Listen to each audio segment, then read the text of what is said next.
বসুন্ধরা গুঁড়া মশলা healthy kitchen.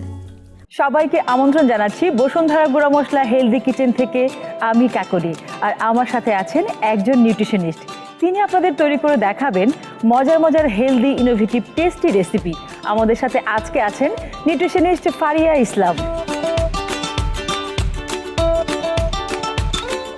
Faria ইসলাম, কেমন আছেন আপনি? আমি খুব ভালো আছি আপু, আপনি কেমন আছেন? আমি ভীষণ ভালো আছি, আর যেহেতু এখন হেলদি রেসিপি আমরা তৈরি করব, এই মুহূর্তে আমি আরো বেশি ভালো আছি। কি রেসিপি নিয়ে এসেছেন আজকে? আমি একেবারেই খুব কমন বাট হেলদি ডিম খিচুড়ি করব আজকে। এই ডিম খিচুড়ি করার জন্য আমাদের কি কি লাগছে একবার দেখে নিচ্ছি আমরা। আমাদের পোলাওর চাল নিয়েছি, সাথে আচ্ছা। মুসুর ডাল। এখানে কতটুকু আছে? এখানে হাফ কেজির মতো আছে। আচ্ছা। আর যতটুকু চাল নিব তার অর্ধেক আমরা ডাল নিব। আচ্ছা, ওকে। এছাড়া আমাদের লাগবে হচ্ছে মুগ ডাল, আচ্ছা, আদা বাটা, আচ্ছা, রসুন বাটা, ওকে। তারপর হচ্ছে একটু ধনে পাতা, লবণ, তেজপাতা, কাঁচামরিচ, আচ্ছা, একটু গরম মশলা, ওকে, পেঁয়াজ, আর যেহেতু ডিম খিচুড়ি সাথে ডিম। আর বসুন্ধরা গুঁড়া মশলা তো আছেই আমাদের জন্য, সব কিছুই আছে, আর তেল তো লাগছেই। তাহলে এবার আমরা মূল রান্নায় চলে যেতে পারি। হ্যাঁ, আর মূল রান্নার জন্য আমার একটা প্যান লাগবে। আচ্ছা, আমি এখানে একটা হাঁড়ি দিচ্ছি, যেহেতু খিচুড়ি আমাদের একটু হাঁড়ির মতন লাগবে। ওকে, তেল কত? হাফ কাপের মতো। একটু খিচুড়ি তো আমি একটু অ্যামাউন্টটা যেহেতু আমাদের বেশি, তেলটা আমরা একটুই বেশি দিব। আচ্ছা, আমরা আসলে কিছুক্ষণ সময় দিতে হবে। তেলটা যদি গরম হয়ে যায়, তারপর হচ্ছে আমরা গরম মশলাগুলো দিয়ে ফোড়নটা দিয়ে শুরু করব। বেশি দিব না, 2টা তেজপাতার মধ্যে দিয়ে। ওকে দর্শক, আমরা এখানে 2টো দারচিনি, 2টো এলাচ আর 2-3টে গোলমরিচ দিয়ে দিচ্ছি। ওকে, আমাদের হয়ে গেছে। পেঁয়াজ পুরোটা দিয়ে দিব? হ্যাঁ, আমরা এখানে হাফ কাপের মতো পেঁয়াজ কুচি দিয়েছি। পেঁয়াজটাকে একটু একটু নাড়াচাড়া করছি এবং পেঁয়াজটা লাল হওয়া পর্যন্ত আমরা অপেক্ষা করব। কিন্তু পুরোটা লাল করা যাবে না বা খুব বেশি ভেজে ফেলা যাবে না, তাহলে দেখা যায় যে পেঁয়াজটা পুড়ে যায়। প্রথমেই আমরা দিয়ে দিচ্ছি হলুদ গুঁড়ো, 1 চা চামচের মতো হলুদ গুঁড়ো আমরা দিব, শুধুমাত্র কালারটার জন্য। আমরা দিয়ে দিচ্ছি এখানে মরিচ গুঁড়ো, কতটুকু? 1 চা চামচের মতো, 1 টিস্পুন। হ্যাঁ, ওকে। জিরা হাফ চামচ দিলাম। হ্যাঁ, আর যেহেতু বসুন্ধরা জিরা, এটা কিন্তু স্মেলটা খুব স্ট্রং একটা ফ্লেভার। এখনই চলে আসছে একদম, মানে আসল সেই বাটা মশলার যে টেস্ট, ওটা কিন্তু পুরোটাই আমরা পেয়ে যাই আমাদের বসুন্ধরা গুঁড়া মশলার সমস্ত সবকিছুতেই।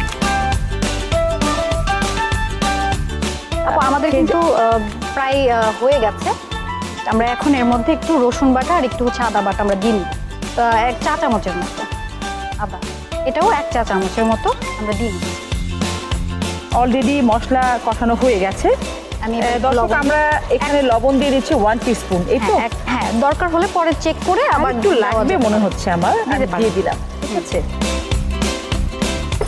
এবারে কি আমাদের? হ্যাঁ, এবার আমাদের ডালে চালে আমি কিন্তু এটা ধুয়ে রেখেছিলাম প্রায় আধা ঘন্টার মতো। মোটামুটি এখন ঝরঝরা হয়ে গেছে। এবার আমরা ঢেলে দিতে পারি। এবারে আমরা এখানে দিয়ে দিচ্ছি হাফ কাপ ভাজা মুগ ডাল, অল্প একটু হালকা ভাজা। মুগ ডাল যে দিতেই হবে এমন কোনো কথা নেই, কেউ যদি চায় শুধুমাত্র মুগ ডাল এবং শুধুমাত্র মসুরির ডাল দিয়েও কিন্তু এই রেসিপিটা করা যায়। মানে 2টো ডাল দিলে হয় কি, 2 রকম টেস্ট এবং ফ্লেভারটা কিন্তু আমরা যখন বাইটে দিব তখন কিন্তু পাচ্ছি। এবং আর আমি এখনই পানি দিচ্ছি না, আমি আগে এই চালটা কষিয়ে নিচ্ছি। হ্যাঁ, একটু ভেজে নিচ্ছি। আমি আসলে নিউট্রিশনের কথা যদি বলতে চাই, খিচুড়ি হচ্ছে একটা পরিপূরক খাবার, যেখানে আমরা কার্বোহাইড্রেট পাচ্ছি, আমাদের আমিষের চাহিদা পূরণ হচ্ছে, এবং দুইটাকে যখন মিক্স করা হয় তখন এটা ফর্টিফাইড হয়ে আরো বেশি নিউট্রিটিভ হয়ে যায়। তো এই জন্য আমরা খেয়াল করলে দেখব যে আমরা যখন বাচ্চাদের 6 মাসের পরে যখন খিচুড়িটা দিই আমরা, পরিপূরক খাবার শুরু করা হয়, তখন কিন্তু মায়েরা বা পুষ্টিবিদ যারা আছি আমরা কিন্তু খিচুড়ির কথাটা খুব বলা হয় সবসময়। যেহেতু চাল আছে, ডাল আছে, এটা রমজান মাসেও সেহরি কিংবা ইফতারেও চমৎকার একটা খাবার হতে পারে। চালটা কষে গেছে, এবার আমাদের পানিটা দিয়ে দিব। হয়ে গেছে।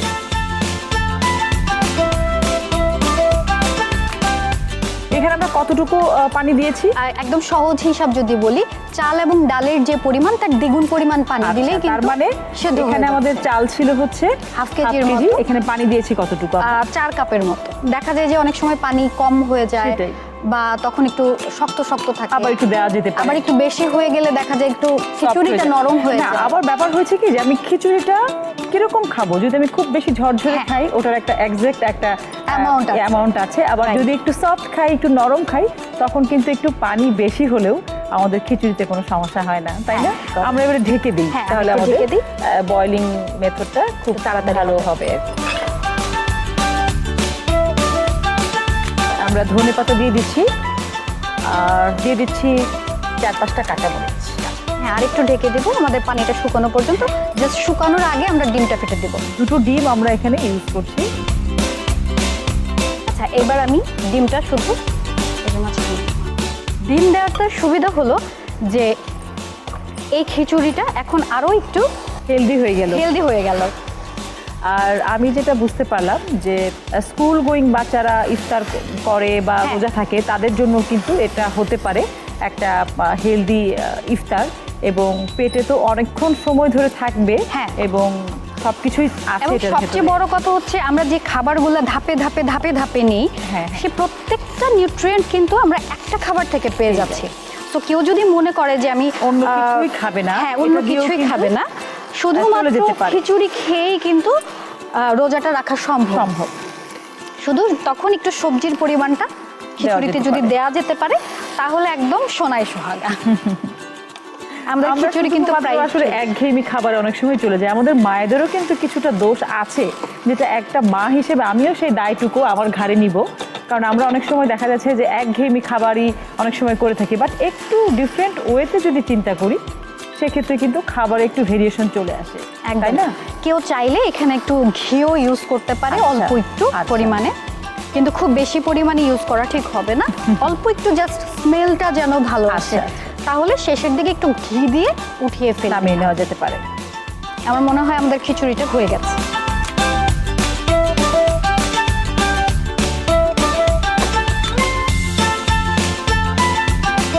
কাঁচামরিচটাও কিন্তু ভীষণ ভালো লাগে।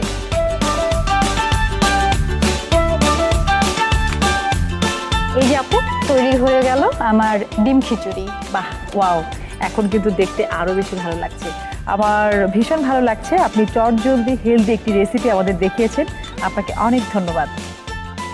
দর্শক দেখলেন তো, ফারিয়া আপু তৈরি করে দিল খুব সহজেই চটজলদি হেলদি দারুণ মজার একটি রেসিপি। এরকম আরো মজার মজার রেসিপি দেখতে হলে চোখ রাখুন দীপ্ত টিভির পর্দায় বসুন্ধরা গুঁড়া মশলা হেলদি কিচেনে। সবাই খুব ভালো থাকবেন।